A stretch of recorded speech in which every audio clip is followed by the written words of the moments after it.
out of it. Oh, Drama. here we go.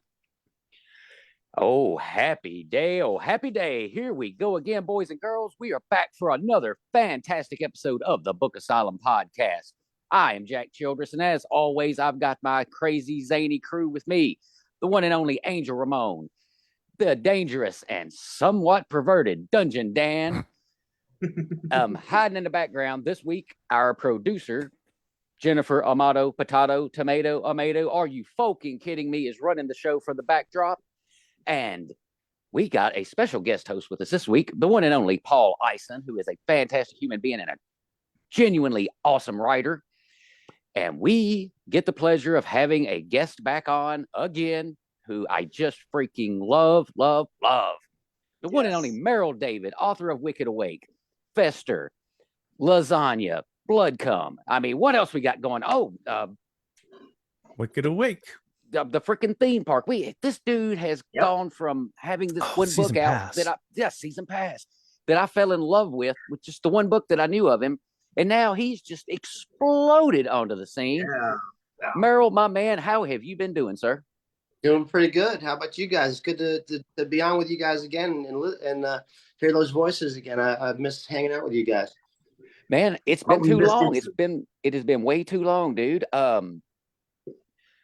The last time we spoke, what were you working on at that time? Because I'm going to try to get a gauge of just how much you have done just since the last time you were on with us. I think the last time I was on, I was talking about Fester. So and that's been a while back, which is up there, by the way. Jack, chapter 10. The infamous chapter 10. Yes. So basically what you guys are saying is, because I saw the long list of books Merrill has out, you were on the show 15 years ago when we weren't even around. Pretty much. Yep. Yeah. It probably hasn't been that long, but it feels like it. So you're doing time travel now. That's awesome. Yes. And there's a little bit of that Fester too, but yeah.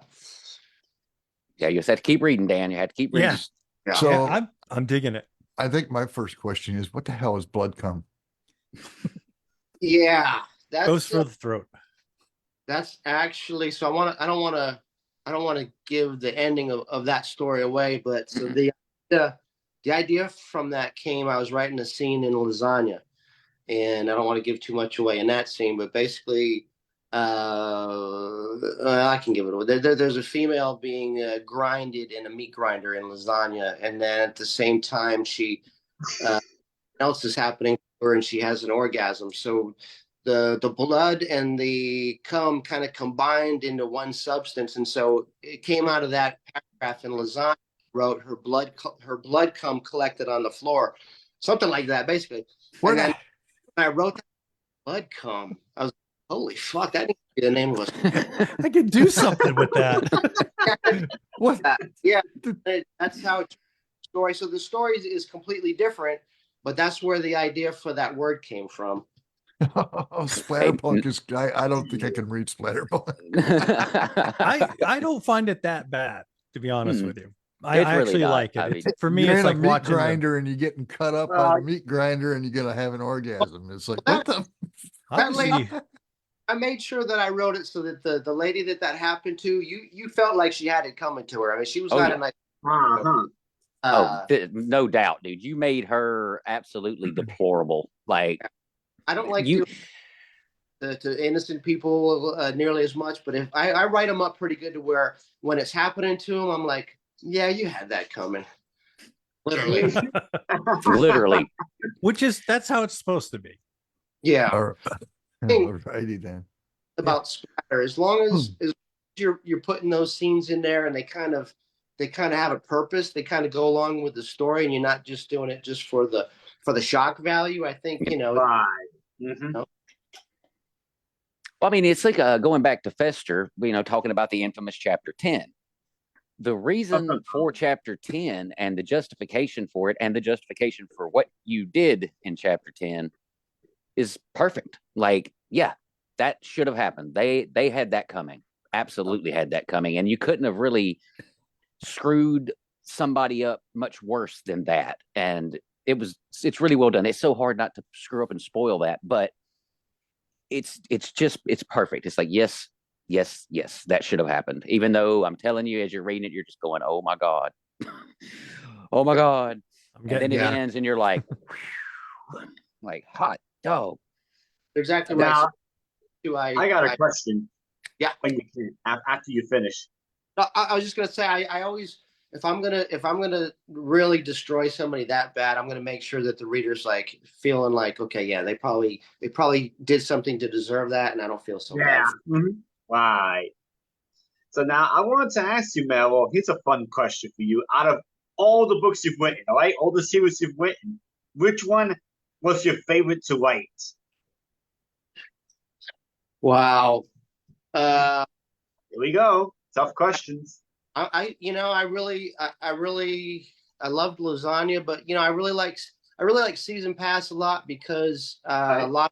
But I wrote that around an amusement park that I used to actually go to as a kid, and so now it goes down. Of course, I changed the name for the book, but a lot of the stuff in Season Pass is stuff that kind of happened around where I kind of grew up and that I know and love. So cool. I had a blast writing Lasagna though. That was a kick in the ass. But well, while we're talking about Season Pass, I haven't gotten that one yet, but I pulled up the back book blurb.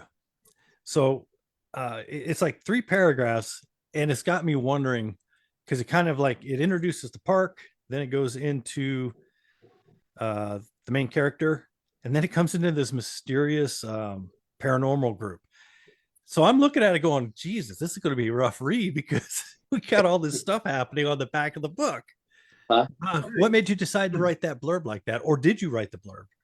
Yeah, I did. Okay. Yeah, a lot going on in that book. So I didn't want it to just be a haunted amusement park. I mean, I think a lot of people, I got actually one of the reviews I got was kind of leaning in that direction with like, I thought this was going to be just a haunted amusement park, and it was way more than that. So, but that was my intention. I mean, I think there's probably a bunch of haunted amusement parks out there.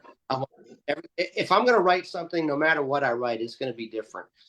And so it may start out looking like one thing, but it's not really going to be that thing. I'm going to change it up. And again, staying on the Season Pass thing, that is exactly how I felt as I was listening to it, and going through it, because it was like I had it already, I guess, preordained in my mind that this was the route this book was about to go. And then all of a sudden it just veers completely in a different direction. And I'm just like, whoa, okay. Buckle the seatbelt, like, because here we go. Yeah, so it's not just your amusement park with ghosts floating around in it and scaring people. I mean, there's a lot more to it than that. And then as for the ending, I didn't even initially intend on the ending.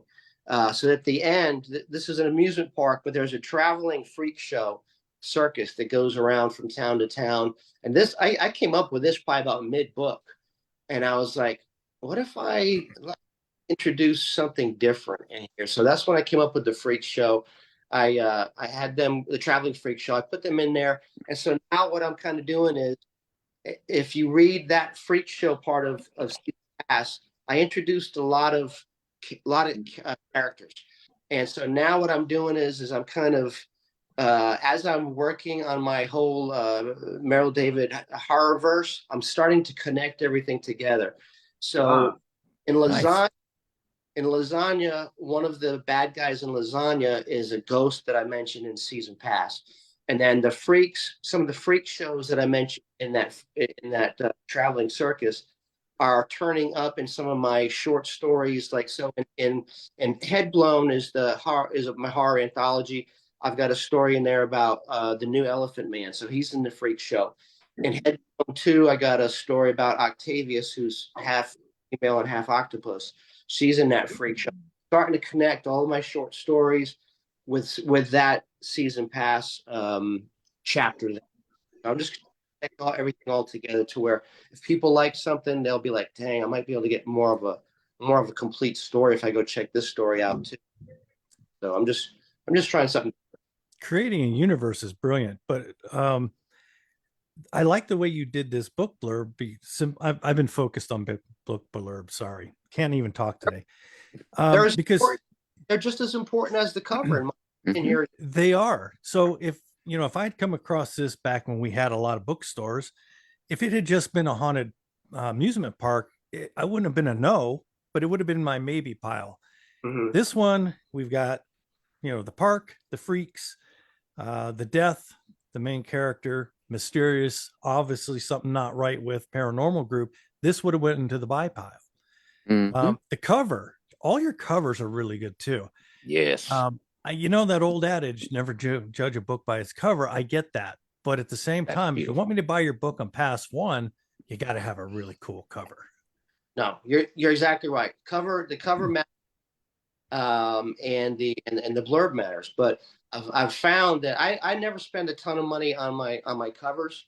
It's all. I mean, you got to know where to look. I mean, I really do. I struggle to find covers that I like, but that aren't going to cost me an arm and a leg either. I mean, I can everything used has been a pre-made. I've never had somebody design a cover for me. Those have all been pre-made. Wow, really? But Wow, you got lucky with season pass then, because that's a brilliant cover.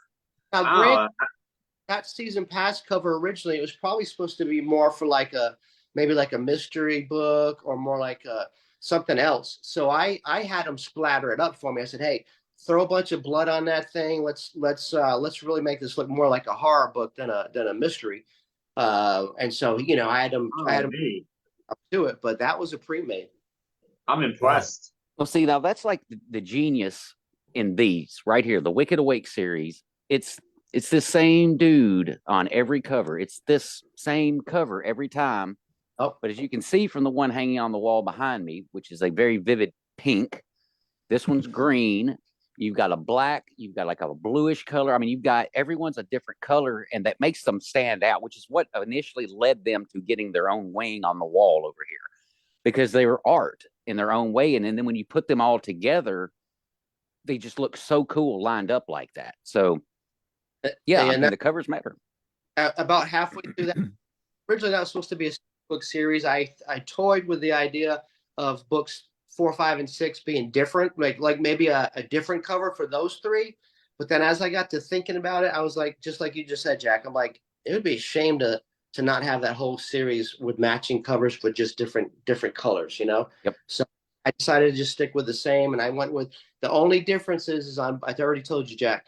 The only difference in book 6, I am opening it up so where if you open the paperback up, like fully, the full spread, it's going to be the left side of his face is on the left, and the right side of that monster's face. So it's cool. That's awesome. The way. Just the front of the book is going to look like the right side of the monster's face, but on the paperback, you'll see that it's his whole face is just the full spread. That's going to be so wicked. Literally, pun not intended. I also, it is. I'm going to have no writing on the back at all. No book description, not my picture, nothing at all. Because I figured, you know what? If these fuckers are already on book 6, you know what this thing's about. I'm not going to put. Right. Plus, I wanted that clean look where all you're seeing is this fucking monster and blood dripping out of his mouth. That's all I wanted. Well, now that brings up something, because you keep saying book 6, but I think the last time we spoke, you had decided to go 5. Yeah, my bad. I can't even get a wrap around it. Yeah. I went from 6 book series to a 5 series, and so I'm about 5 chapters short of being done with book 5, and then that's going to come out in June. Sweet. Wow, that was good. And the beauty of it is, just speaking for myself personally here, is once that becomes a major television series and all that, and you're famous and off in Hollywood, I'm gonna get rich off the books, because in every one of them it says book 1 of 6, 2 of 6, 3 of 6, and I'll have some of the rare ones that are out there. You will, because I've gone back and I've made the changes. So if people are buying the new books, it is going to be corrected to the 5. So you're right. You have a rare special editions there. Yeah. Be jealous, everybody. Be jealous. Yep. You should have got in on this when you had the chance. Yep. So Merrill, so after Wicked Away 5, what are you planning after that one? Oh, I've got so much lined up. And I usually work on more than one project at a time. So I'm working on Wicked 5 right now. I'm also working on Head Blown 2, which will come out March 15th. But I just have one story in that. So I'm editing it. But I've got really, really good authors in that book. I'll announce who's in it, I think next week. But that comes out March 15th. Later in the year, I'm going to come out with my own short story book. It's going to have 8 of my short stories in it, which will include the elephants in the room, Appendage, which is the story about the octopus woman, and Blood Come will be in that book, and so it'll be an 8 short story book called The book is called Appendage, and so that comes out later in the year. When then we got the big Texas Author Con in the middle of the year, that takes a lot of time, and then the end of the year, I've got another book lined up called Clusterfuck, I and like it. Oh, nice. Oh Yeah. man, Good title. Book about life, huh? well, yeah, basically. Yeah, it So- fits. a cluster is actually a group of spiders. So that's going to be a book about a splattery book about a group that is trapped in a building with a bunch of spiders. And Ooh. Oh, you had to go there. I'd be That's my home there. I weakness. love spiders, man. Spiders and Spiders. eyeball trauma. They just Spiders that are just cool. yeah. Spiders are cool. You have them. You can have all my spiders. Okay, I'll take them. All right, Merrill, obviously we know this and Dan does not. The end of Fester. Motherfucker. yeah, that goes a long way back with the spiders. Mm-hmm. No sleep on that night, I can tell you. Oh no. You'll, Oh no. you'll be rethinking what spiders are, Dan. I promise. Although Oh, you being nice. you might actually get a chuckle out of the scene. I'm just saying. Okay, fair enough. Merrill, I know on the extreme horror, there's been some discussions about the fact that you have to put warnings at the end of the book for people that have triggers Or beginning. or the Yeah. beginning. Yeah. So of course, all your books have it, which is fine. It's great. But I Yep. noticed a couple of them. I can't decide whether this is actually a warning or if you're just being funny. No animals were harmed. I don't know. I'm sorry, guys. I find that hilarious. Well, Yeah, I would too. tell you what. So the reason I put those warnings on the book is to attract attention to them, because a lot of these extreme readers, they want the book to be sick and fucked up. So if you put that warning label, I would think a lot of them, if they don't see that warning label, they're like, oh, this is going to be mild. I'm not even into this one. So I put the warning label on there just so that they'll see it and be like, oh, this is going to be some good shit. But then again, I'm also covered, because if someone picks it up and reads it and are offended by stuff, then that's my insurance policy. Because hey, you should have read the warning. I mean, it tells you right. It's in print. Yeah, as for the animal thing, though, that was kind of serious, because I've seen where a lot of people will say they don't have a problem with children being harmed, anybody being harmed. The only thing that they don't want to read about is animals being hurt. And I've actually seen a few people comment that. And so I didn't hurt any animals in the book, and I didn't do it for that reason, but I wanted them to know that I didn't. So I may pick up a couple extra readers there where they'd be like, okay, no animals are hurt. Yeah, I'll give it a shot. So it was kind of half, Yeah. kind of half. I can see the reasoning. To be honest, I can see what Matt was talking about, because I'm in the Books of Horror group, and some of these people, they may be looking for splatterpunk and extreme horror, and it's like, they want the extreme stuff, man. I mean, the stuff that I write, it's pretty bad, but man, nothing like some of these people be writing. I should be moderate, like maybe moderate or something like that level. Well, I could see where it would attract more attention if you have this warning. I don't really care so much about animals dying in books. I hate it when they kill the dog, but at the same time, if you did it for the right reason, I'm on board. So for me, I read those and I'm just like, shit, Merrill's got a sense of humor. I'm getting this book. No, Dan just doesn't care about anything. He's just a dark person in general. Well, I mean, just so everybody knows that, or maybe for the first time being introduced to Merrill and his writing, I have told him this from day one, and I'll continue to say it until he proves me wrong. The man has a way with words. He is a true wordsmith. Like, he can write something out just standard fare, typical novel, typical storytelling, But no. Merrill can find ways to make a simple description of somebody hilarious, just in the words he uses and the way he phrases things. And it's just genius. It was the thing that sucked me in for Wicked Awake 1, because I was just waiting to see what the next thing was he was going to say. And it's great. Like I said, if you haven't checked out any of Merrill's books, I'm going to say start where I did. Start right off with Wicked Awake. Go ahead and go right there and get hooked. And then after that, enjoy the ride, because wow, they're so damn good. And your narrator for Wicked Awake, CJ Gray, so good, so freaking good. Like we talked about in past shows before, about the one scene where you actually caused him to have to sing in the middle of a scene, and sing poorly at that. And it's just one of the best things ever was to hear him do that. And I don't think he had to stretch too far to sing poorly.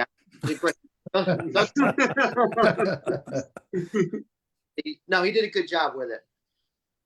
Well, can we bring this subject? Can we jump into this? Let's talk about who you choose to read for your audio versions. Yeah. I noticed not every book is by the same person. Fester, which I also picked up on audio, is narrated by a woman. Mm-hmm. First time I've ever heard anything that she's read. Yeah. And there's but please tell us. Everything she's done before has been children's books. So I went on ACX, which they're the ones who produced the books, and I started searching for female voices, and somehow I came across her.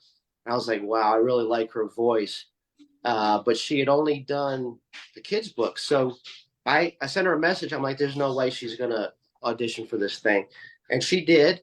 And then she was actually by far the best audition I got, and so I sent her, the invite to do the book, and she took a little while to get back to me, and finally she did. And she said, I gotta come up with a completely different name to do your book under. I don't want these hate me with that. Gee, I wonder why. Yeah, and I check on her every once in a while, and she hasn't done anything else like mine, so I hope it didn't completely destroy her career. But I think she's still doing stuff under the other name. But I thought she did a great job with it. I don't have any complaints about it. And isn't that kind of a weird lucky happenstance? She reads children's book, and here we have the main girl I'm still in the first 5 chapters. So here we got this child. Who better to read for that? No, yeah. No, that worked out perfect. And then so y'all were talking, Jack was talking about CJ. So he actually is cutting back a lot on the books that he's going to be doing this upcoming year. He's got some other business ventures going on. So he told me, because I wanted him to do Head Blown 2. He's done all of my books except for Fester. I love his voice. I think he does a great job. He kills it, CJ Gray. So I invited him to do Head Blown 2. And he said, I'm really going to cut back a lot here. He said, I want to do your last Wicked, which I appreciated that, because I wouldn't want somebody else, doing that one. Yeah, that never works. So he's going to do most Wicked. That may be the last one that he does for me. So for a while. So I had to find a new guy to do the Head Blown 2, and he's incredible. He's awesome, and I wish I had his name here. He's a great guy, so I'm excited for everybody to hear his Head Blown 2 version. And then and Jack, also just one real quick thing. You would talk about me having CJ sing. Usually at least once, one scene per Wicked, he was singing something or other. So I already got it planned out in Wicked 5. I'm gonna have a scene where I ask him to sing. But so it's not going to be in the paperback, it's not going to be in the ebook, but on the Audible, I'm gonna have him throw a little fit. So you know what, Merrill, fuck this, Merrill. That'll be great. I do not like these songs. I don't like singing. I can't believe you asked me to do this again. One more fucking. I mean, he's just gonna go off. I'm gonna have him go off on. Well, it's like you did it 4 books in a row. You got to get the 5th one, man. Come on. I'm gonna have him lose his shit, and so I want the listener to be like, did he mean to cut that out, or is that really hard? I'm gonna. The last one is gonna be different, and it's gonna be funny, but it's gonna be good too. That is a brilliant idea. I'm gonna write a note down to make sure I buy that Audible. But yeah, they're just so incredible. Oh God, it's great. I like to backtrack a little. Guys, if I'm overtaking the show, sorry, fuck off. You come up with like the It's best. fine. Okay. I love the titles you come up with. So we have your Wicked Awake series, but everyone has its own title. And I'm looking at the one that made me laugh the most. Liquor When She's Dead. But liquor as in alcoholic beverage. Do you sit around and think this shit out, or are you just walking around going, fuck, that's a good title? You know, people love that. I think that's probably everybody's favorite title. And that might have been inspired. There's actually a liquor store up in Massachusetts called what the heck's it called? Liquor. It's called something or other. I can't remember what it's called. But it was kind of inspired by that. They used liquor, like the word alcohol, the liquor word, but they kind of used it in a different phrase. So that may have been my my inspiration for that. But and I know it's the kind of the same way when I'm doing chapter titles too. I think a lot of authors don't even name their chapters. I get a kick.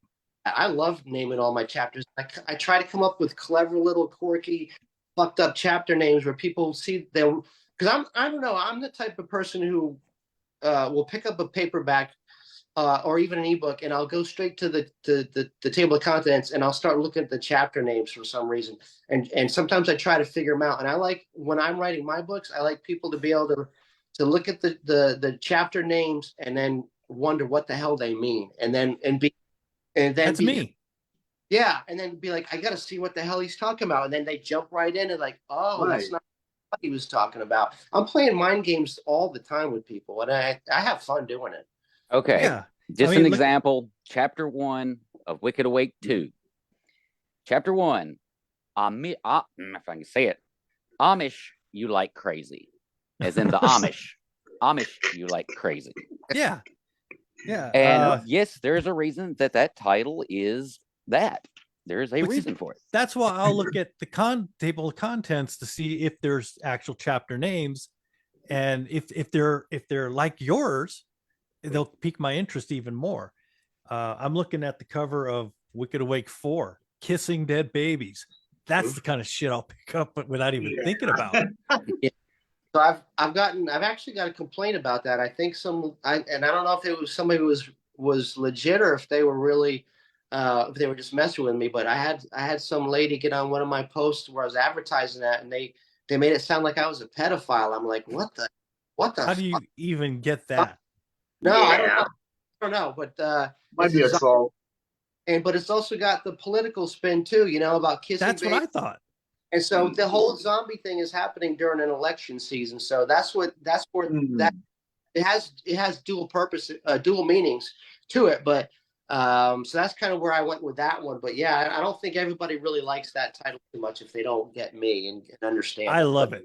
I do too. Well, anyway, we got Lee Edwards watching. He said, "Hey all." Hey Lee. And Jennifer said, "Merrill David is twisted." I think we can all agree with that. I think that's and Bobby is also watching us too. Hey guys, just wanted to hop on, but I'm stuck at work. Bobby Eugene Murphy. Bobby works too much. The woman. That's what I'm saying. Yeah. It's crazy. Yeah. It's like 16 hours a day. No kidding. But she's got to make that money somehow, Mm-hmm. Yeah. Yep. Well, still finds what I time to do. write. I go to work and get paid by somebody, but I'm not even doing their work. I'm over here doing this stuff.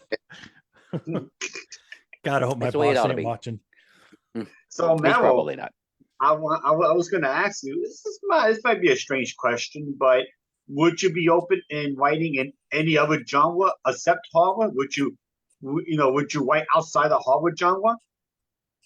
I am actually, and this is like top secret, so don't tell anybody this, but I'm actually working on I've actually got another project I'm working on under a different name, and it is a completely different genre. And I'm not even going to mention which one it is because you all would think that I'm fucking with you. But I am. Okay. Please Fair tell me enough. it's Pornhub. Erotica. But I guess we'll find out when we find out. I've been challenged to write something else, and so I'm doing it under a different name because I don't want those readers to know who I really am, because then they would be like, "There's no way I'm picking this shit up." So, yeah, so I am doing it right now, but I'll give more details as the year goes on. All right, no problem. Yeah, fair enough. I look forward to hearing about it. Yeah, but I'm excited to hear this. So yeah, definitely once you get that one out, we're going to have to bring you back around again, because that should be an interesting conversation right Yes. But he might have to wear a tag over his head. there. Now, better yet, he could wear his Deadpool outfit. I might. There you go. Yeah, I'll have to do it in disguise because it'll be under my other author name. So yeah, guys. Fair enough. Fair enough. And we actually not too long ago had another author on who, because of their job, didn't want their face to be seen or the real name to be out there. Yes, and so she had on a mask through the whole show. Like, it was the wildest thing, and I put on my goat onesie for that one. It was fun, but I have a feeling that the real reason is she didn't want to be seen with Jack. Oh, yeah. Oh, yeah. I mean, there's that too. I don't have a reputation to worry about, so I hang with him anytime. I just don't care about my reputation, but myself, I just don't care. I hang out with Jack. That's my homeboy right there. So now, I was just gonna ask. Go ahead. Rat. You're closing out the Rat series, right? Yes, I am. Mm-hmm. Nice. How did you enjoy kind of away from your other typical genres? Well, the thing about it is, I started with horror. That was my original genre. I started with zombies, but then in the pandemic hit, and I said I got to get away from zombies, so I decided to write historical fiction. Right. And it was Jack. That's when Jack met me, when I was in my historical fiction Angelus Maximus era. Right. But then I think trying 3 after I finished the King Minot series, which was an epic series that Jack really loved, and other readers did, I just got burned out. I said I needed to write. I needed to go back to horror. I needed to enjoy writing again because I was feeling burned out. Yeah. So Jack told me about Derek Barton. He was doing a short story magazine. I forget what the name was. With Malice. With Malice, yeah. Mm-hmm. And I did a short story for him, and it was about rats, and it was a story I've had in my mind for a year. And then I just have so much fun with it. I decided to blow it up, and here we go. It's turned out to be our best-selling series, and I admit I didn't want to end the series too early, but it had to have an end. I couldn't keep it going because if I keep it going, it's gonna just be another fluff, which people don't want fluff. Yeah, and that's kind of the way I got with the Wickeds. I mean, don't get me wrong, I loved writing those things, but after a while, I started to be like, I can only do, zombies so many different ways, so many different, unless I start putting them on different planets and shit. But I was like, I'm the same way. But now that I'm doing this other stuff, it's all fresh, and I'm having a blast. There you go. Mm-hmm. And I think people can tell when they read your work whether you're having a good time writing it or not. So it's important. I mean, I post daily updates on my word counts and all that. That's how they know I'm having a good time. I'm just posting that I did this, I did that. I'm like, Monday, I'm going to start a new series on Monday, with Killer Frogs and all that. Nice. And yeah. Mm-hmm. Merrill, are you like Angel? Are you a word Nazi? No, I am probably the farthest thing from that. So I don't use word counts. I try to write when I can. I'm not a full-time writer, so I try to write when I can. And if sometimes I might write 50 words in a day. And then, I tell you what, if it was a good 50 words and I'm happy with it, then I'm fine with that. I would much rather do that. And not to say that people who have a word count, I mean, that may work for them, doesn't work for me. I'm having a good time. And as long as I'm having fun writing it, when I go back and proof it later, I can tell when I was writing something and I was having fun with it, or if I was just kind of just putting something down just to kind of fill some space. And so usually that ends up getting deleted, start from scratch. But so I just, as long as I'm having a good time with it, then yeah. But I never count my words, and I never do anything like that. Okay, fair I'm the enough. same way. I don't really pay attention to my word count, but I have to admit I see the use of keeping track, and Angel blows me away sometimes. It'll pop up on Facebook. I just wrote 5,600 words. I'm like, fuck, That's- did you do anything today? Yeah. Right. Yeah, I know. I kind of make him feel bad sometimes. I know. I'm sorry about that, No, Dungeon. it's not even taking a dig at you, brother. You are like a machine when it comes He to writing. is. So I look at you for certain things. I look at other people for other things, but for me, word count's never been a big item, but a lot of guests that we have, they're all about the word count. And I'm like, God, that would drive me nuts if I even Yeah. worried about it. I think the biggest reason for word count is because if you submit your work to a traditional publisher, they actually look at word count. Like a traditional publisher, word count actually means something. With yes. yeah. I mean, it ties into a lot of things. How many how many pages are going to have to be printed, all that. I look at the word count when the story is done, Yeah. but I mean, I'm still new in this writing world. So I may write 1,000 words and I'll get rid of 400 of them, because I go back through and I'm like, why did I even say this?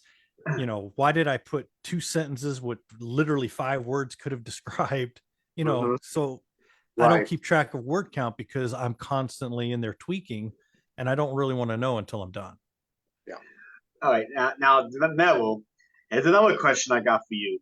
So, with what you write, how does your family feel? How does your wife feel about you writing, all this horror, all this crazy stuff that you write? How does she take it? She doesn't like it one bit. She's a couple times I sleep out in the backyard in the doghouse, and no, she really not a fan of horror. She's read a couple of my stories. Actually, she actually read Lasagna, which I tried to get her not to. I kind of warned her, hey, don't read that. Hey, don't read it. No, don't do it. Maybe that. What did she think of it? But she liked the story, not so much some of the graphic violence. But going back to my secret project that I'm working on, that's really for her. That was her kind of saying, why don't you write something different and not so fucking disgusting. So that's and that's how it started. But I tell you what, I'm starting to have a good time with it. So I think it's actually, but yeah.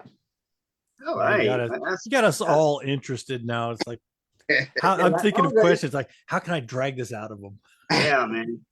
I mean, it was an interesting thought because here's Merrill David writing all this Spider-Punk extreme horror, and I'm over here thinking, how does his wife handle it?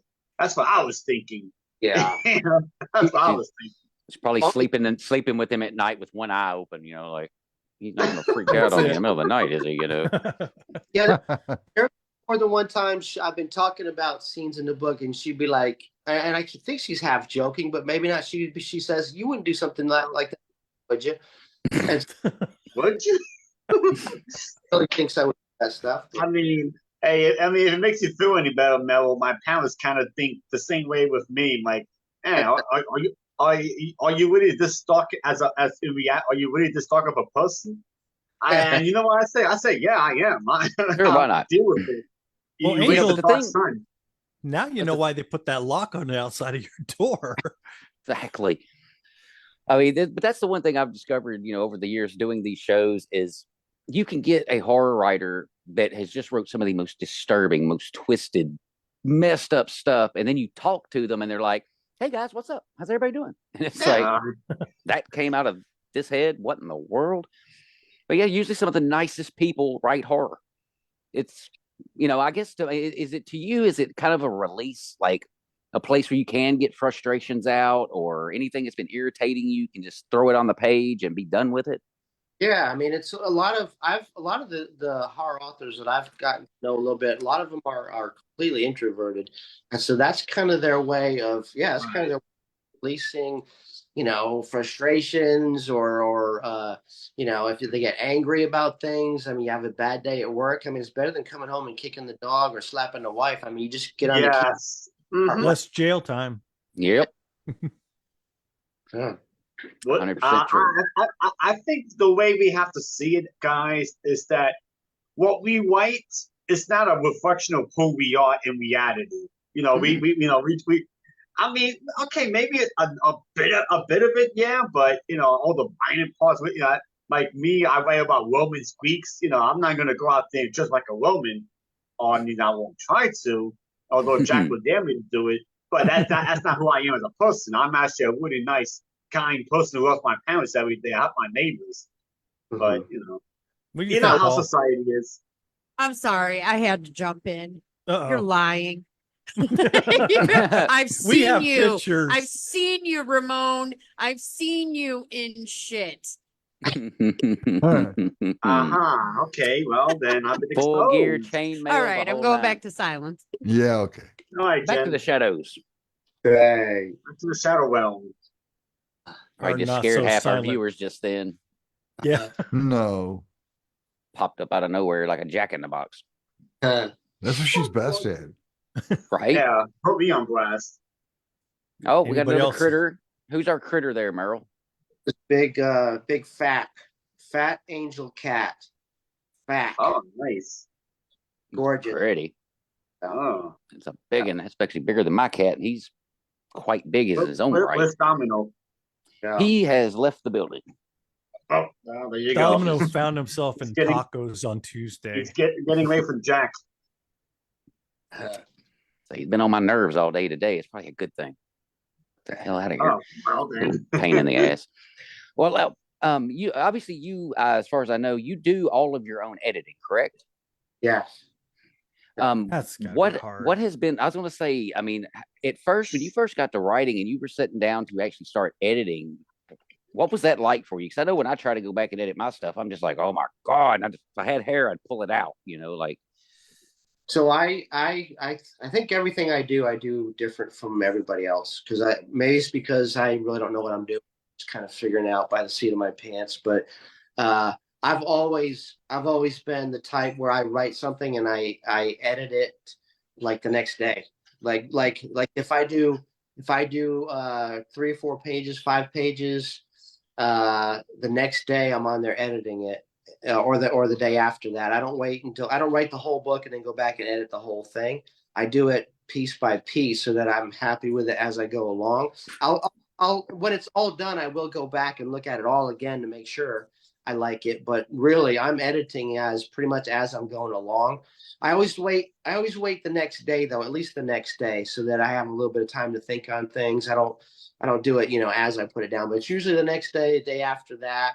And then I'll look at it and I'll be like, and kind of like Dungeon was saying, I'll be like, okay, that was too wordy. I could have condensed that and made it sound a lot cleaner or whatever. But I kind of do it as I go along. So I think most people, they wait until the whole thing is done and then edit it. But I don't know. Like I said, I do things ass backwards, I think it may works be for a you. little OCD for me, but I'm the same way. Although, and Dan and Jen can both attest to this, that when I was writing Blood Trail early on, I would write a section, then I'd send it to them to look at, and then as they're literally reading what I just sent them, I'm still going back over it and I'm making more changes. Then I send them the changes. Then I'll make more, and then I'll send them the change. They're like, Jack, stop.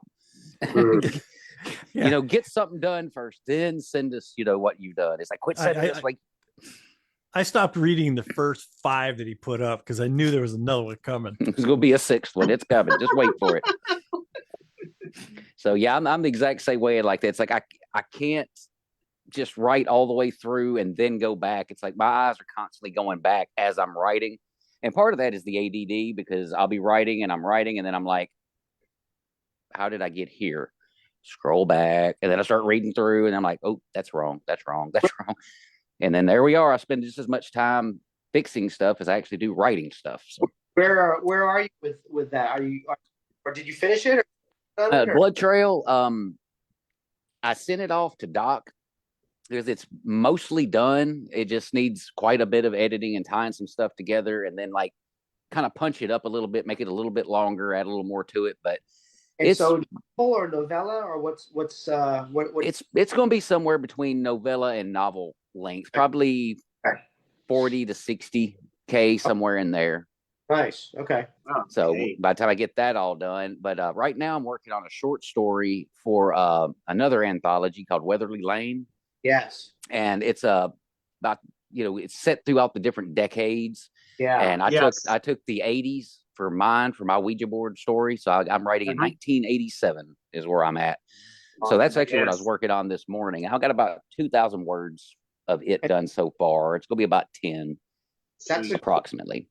That's a cool premise. Kristen asked me to be in book 2 of that thing. So, but yeah, that's fun. I'll be in book. Yeah, I'll be in it too. I got 1969. Oh, there you go.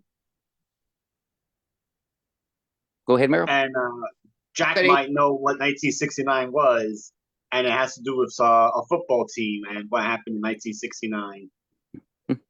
You just like 69. That's in the Come on, Angel. It's nice. Very nice. Paul, you're so quiet. Go You're ahead, freaking Merrill. That's because everybody is busy asking pertinent questions, and I'm sitting here like, duh. I don't know, Jack. This might not be the right thing for me to be doing. Well, It's now, the right thing. with you being a writer, Paul, ask him a writer question. Yeah. Everybody's asked him everything I was going to ask. Come on now. He went from quiet to let's put him on the hot seat. Yeah. I apologize for fine. Jack. No, you don't have to apologize for him. The one thing I have learned today is that every single writer that I have ever met now is just as fucked up as I am. I already knew that. Yes. Okay, so can I keep taking us back to Fester because that's what I'm reading? How in touch with your female and child side are you? Because I'm sitting here watching you write as a child, and I'm like, that's not bad. I couldn't have done that.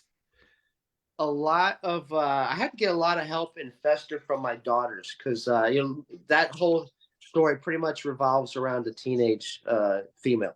So a lot of help from my daughters. They're in their 20s on that one because I don't know what a teenage girl is into or little girls are into.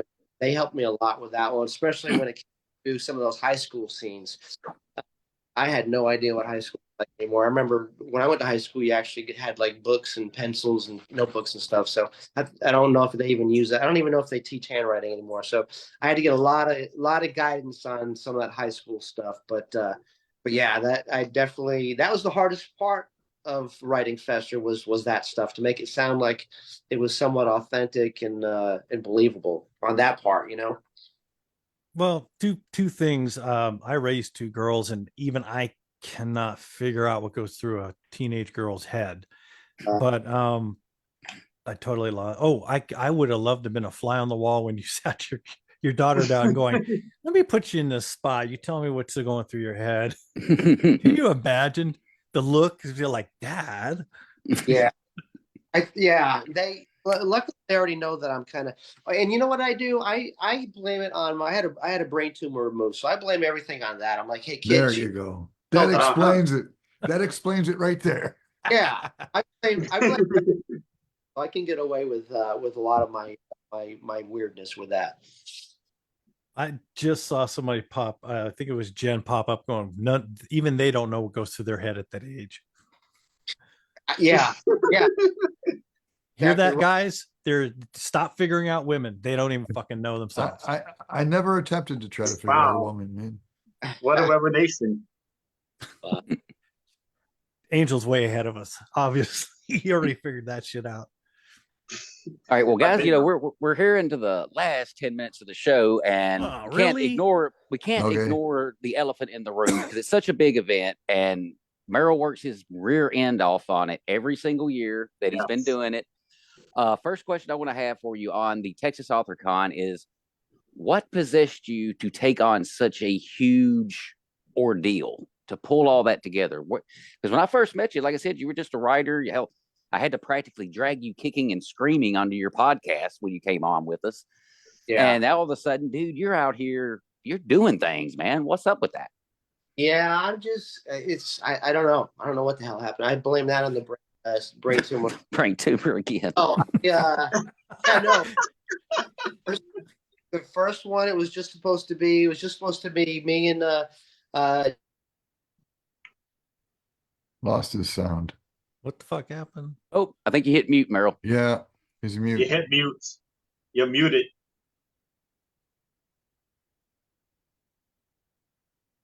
Who knows? No, he's muted. There he you go. goes. No, There he goes. he's back. Are you Okay. back? The I fuck? think Yep. Yeah, he's back. Okay.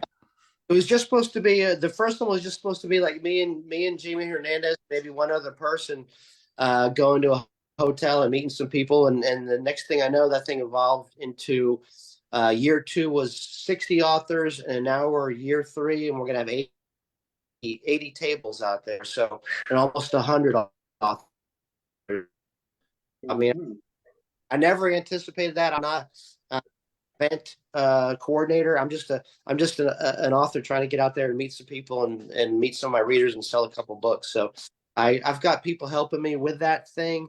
But really it's just a chance for me to get out and a bunch of, it's really about me and a bunch of other indie authors who, as indie authors, it's a lot harder for us to get out there and to get seen and heard and for readers to kind of to get to know us. So that's really what this is all about. So I go much bigger than it already is now. I mean, I filled those 80 tables quick, and I've got about 15 people on a waiting list right now. So it wasn't hard. I mean, you can tell there's a ton of indie authors out there, and there's a ton of demand for events like this where they can get out there and meet their readers. So it's especially in I'm in Dallas, so there's a ton of people in Dallas, but there are states where there are no events like this at all. So I've got people coming in. Becca Rowland's coming in from Massachusetts. Last year I had DW Hits. Y'all know DW came in from Montana to do this thing. So I got people coming in from all over the country to be. It's grown like crazy. Very cool. Very cool. All right, guys. Do we have time for one more question? Yeah, go for it. Yep. Okay. Go for it. And I know this doesn't even really relate, but are you self-published? Yes. Okay. I can see where you have the expanded mind to branch out to other bigger things. So I didn't realize. So Yeah. I get it. Yeah. Okay. Yep. Just trying different things and seeing it's the whole going back to my lasagna book, is throwing the pasta up against the wall and seeing what'll stick, and if it does stick, I might save it for another day and do it again. Okay, well, I'm going to tell you now, I do want another something like this, because like I'm not a fan of like The Godfather. I know I'm going to get slain for that one, but I'm not a fan of like mobster movies and stuff. I don't know what it is. I've just never gotten into them, but this is different than that. It has all those elements, but at the same time, it's not like that. And it was so well done. I would love to see you dip your toe back into the mafioso world again at some point, because you saw how I ended that. I left it with an open ending, and that was well, then again, everything I write, I leave open ended. Where if enough people say, "Hey, this was really friggin' good. I want to see a part 2," I can do it. I mean, same thing with season pass. Other than Wicked is going to be one where I can't go back on after that one, but everything else I kind of leave open ended to where I can go back in and do some more if they liked it that much, and if I had enough fun writing it, which I have. So yeah, there could definitely be lasagna too. I'm already thinking about Blood Come Again. So the things that I'm getting some good feedback on Blood Come. So there's probably gonna be a part 2 to that, and I think there may be a part 2 to lasagna. But I appreciate you saying that, Jack. well, Hey, man, you I'm going guys- to tell you, because I am, the freak that I am. For some reason, I can't help get out of my head, and I've been wanting to say something about this, like since you brought up the freaks in the season pass, and we're talking about Wicked Awake. Can we get a novella where the freak show winds up in the Wicked Awake universe somehow, and they have to face the Zom Gator? Wow. That's kind of a cool idea right That's there. kind of a cool idea. Yes, that would be a throwdown. You know, I've still got the cover for what was supposed to be Wicked Awake 5. And so I've still got that thing. I mean, I could always maybe I could the past cover and overlap it with that Wicked Awake cover. And so you'd have the amusement park and the zombie. I don't know. That's a hell of an idea, Jack. You just gave me some creative fodder right there. Oh, you guys should have been around like at times when he'd be working on these books and we'd be texting. A lot of times I'm at work and like he's got like the Zomgator and the Zomhog, and we just start throwing combinations at each other, and some of them are absolutely ridiculous. Just the silly combinations that we would come up with. There might be some Zom squirrels in book 5. Oh, Nice. Yeah. All right. Before Jack takes us out of here, you guys have totally fucked me up. So now you guys have to fix this. I was all set for season pass. Now I'm thinking I need to go to lasagna. Which one do I start with, Merrill? Well, now lasagna is not very big, you know. I'm still sounding out my words. Yeah. Lasagna is a quickie, and everybody likes a quickie. So maybe do that one before you jump into season pass. But I don't think Fair you can enough. go one. Heck yeah. Well, boys and girls, we have just wrapped up another episode of the Book Asylum podcast. Merrill, thank you so much for coming on with us today. It was a blast as always. Informative. And y'all know how we do this thing. We're going to start off this week with Angel Ramon. Where can everybody find you, my brother? Well, you can find me on Amazon and Angel Ramon. Just type in on the search bar for my horror stuff, and my zombie stuff. For my historical fiction is Antius Maximus. As far as what I'm up to, I just finished the second edit pass through for Pina Canadas and Rats 4. So that series will be completely done. That book will be coming out on March the 1st. You can pre-order it for 99 cents. And on Monday, I'm going to be starting a whole new series with Killer Fight. So I look forward to doing that. And you can always find me here every Saturday with these wonderful, magnificent bastards. Fantastic. All right, Mr. Tigger Ieson, where can everybody find you? Oh, well, you can find me on Amazon. You can find me on Facebook and whatever podcasts I can manage to crawl up into. Well, you snugged right up into this one today there, buddy. Yeah. But I sat there like a cat and didn't say a word. we'll get you back up to speed, man. It's like getting back on the bicycle. You got to wobble a couple times, and then Then the pedals fall off and the seat falls My off. specialty was the paranormal, and then I get on a podcast with authors, and I'm kicking myself because I don't know these people, so I don't even know the questions to ask these authors. So well, you're going to start learning. Guys. You're going to start learning. You did fine. All right, Dungeondan, give everybody a little update on what you got going on, man. I'm still working on a book, the paranormal cryptic book. It's coming along nicely. Find me on Amazon, find me on Facebook, find me right here. Awesome. Jen, you want to jump in? Let everybody know where to find you? I don't think she can find her. If my stupid thing would work, sure. You can find me on jlfolkauthor.com. You can find me here. You can find me under the JL Folk author name on Facebook. And yeah, that's pretty much it. Look for me here. I'm on Patreon, but thinking about getting rid of it. And how is progress on your new book coming? Slow and steady. That's all I've got. They say it wins the race, and that's good enough for me. Supposedly, but I ain't feeling so good for it. All righty. Well, to the man of the hour. Well, real quick, because they'll give me shit about it if I don't say something. You can find me on Amazon and Word Peddler Magazine, which is a big deal. Y'all need to go out and get you a copy of that bad boy. Like now, there's three out there now. You need to get them. They're all really good. You'll find mine in the summer edition. It's a short story called Domino, kind of based loosely on my cat, but it's out there. It's pretty good, I think. So go get that.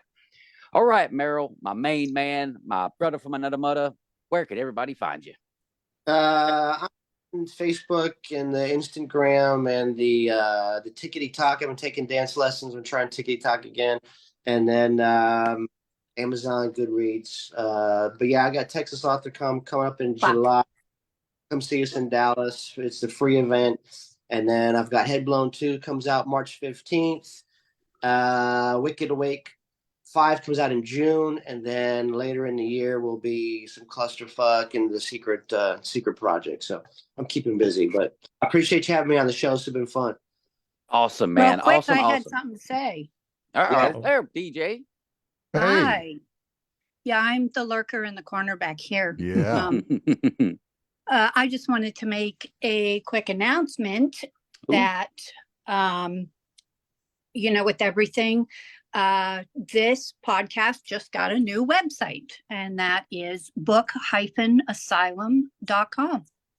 Cool. So we're very proud of all the work that's been done on this podcast and the network that it represents, which is the Word Peddler Society. So I just wanted to let you guys know about the new website.